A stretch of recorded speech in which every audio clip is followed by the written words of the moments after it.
So hi friends, నేను మీకు శనివారం జరిగిన రాజాసాబ్ రిలీజ్ ఈవెంట్ గురించి మాట్లాడడానికి వచ్చానన్నమాట. అసలు నిజంగా చెప్తున్నాను. ప్రభాస్ అన్న బంగారం కొండ, వజ్రాల మూత. నిజంగా ఒక చాలా ఇదేంటిది మనకి ఇంకా పదాలు రావట్లేదు పొగడ్డానికి. నేను నిజంగా చెప్తున్నాను.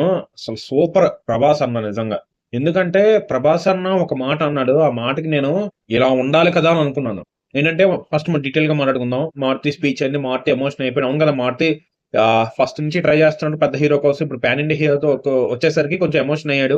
'ఎస్‌కే' అని కూడా ఎమోషనల్ అయ్యాడు. మన ముగ్గురు హీరోయిన్స్ బాగా మాట్లాడారు. 'రిడ్డీ అగర్వాల్' అయితే ప్రభాస్ మీరిచ్చిన శారీ నేను ఇప్పుడు కట్టుకొని వచ్చాను. చాలా ఇయర్స్‌గా వెయిట్ చేశారంటే అందరూ కెమెరా ప్రభాస్ వైపు చెప్పి కొంచెం స్మైల్ చేయడం. సుమ ఎక్స్‌ప్రెషన్ ఇలా ఇవ్వడం.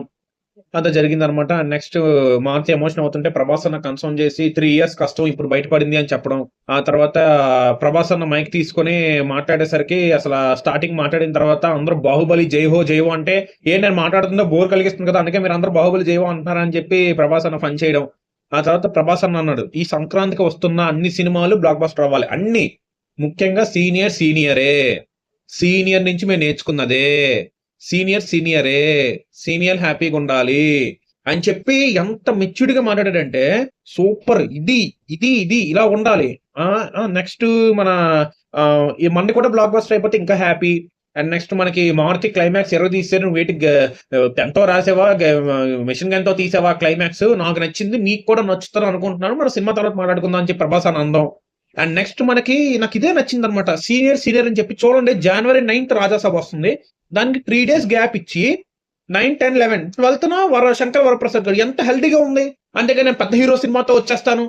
నాకు డేట్స్ లేవు. నాకు ఆ డేటే కావాలి అని రాలేదు కదా! ప్రభాస్ అన్న తలుచుకుంటే పండగకి రాలేదా? పండగ రోజే రాలేడా? తప్పు. సీనియర్‌కి మనం ఇంపార్టెన్స్ ఇవ్వాలి. మన సినిమా 10థ్ తారీఖు 10థ్ తారీఖు మంచి డేట్ కాదు. ఎందుకంటే సెంటిమెంట్స్ మనం అందరం బిలీవ్ చేస్తాం కాబట్టి 10థ్ తారీఖు కొన్ని రాడ్లు పడ్డాయి కాబట్టి 10థ్ తారీఖు వద్దు. 9 యేసుకుందాం. 9, 10, 11 3 రోజులు సినిమా టాక్ ఎళ్ళకుండా ప్రభాస్ రాజు 15 సంవత్సరాలు ఎంటర్‌టైన్‌మెంట్ చేస్తాను కాబట్టి సినిమా దున్నేస్తది.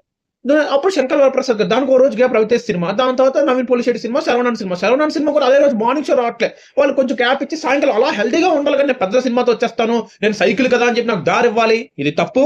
సో ఈ సంక్రాంతి చాలా హెల్తీగా ఉండబోతుంది. సో అన్ని సినిమాలు చూద్దాం. అన్ని సినిమాలు సక్సెస్ చేద్దాం. That's the video friends. Thank you. Please subscribe.